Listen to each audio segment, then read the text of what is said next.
Hello and welcome to my YouTube channel Acrylics Saniya. Do subscribe if you already haven't. In today's video, we are painting a thick abstract texture tree.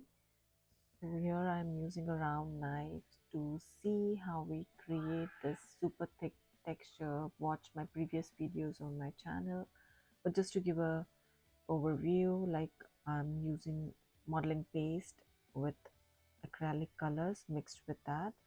Depending upon how thick you want, like you can decide the ratio of it. Usually it's like a 4:1 ratio, where 4 is the modeling paste ratio and 1 is the color.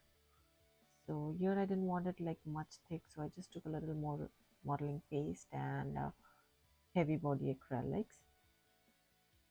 So the first thing I'm doing here is I'm taking the darkest green, like the deep green color, and we are making the base layer for the tree.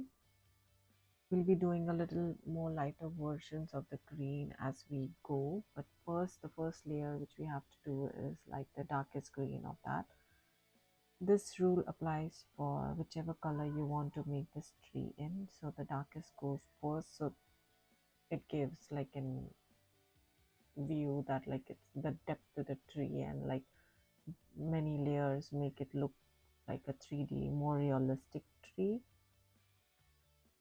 You can use different types of knife to do this, but I prefer the round one because it gives more beautiful and nice look, the round shape. It gives like a more abstract tree texture. As you can see, I'm just loading the knife and being very gentle with the strokes and just making a tree shape and making some texture around it. I'm also using a wooden board for this painting because usually texture paintings are thicker, and it's best to use a more stiff and stable surface for texture painting.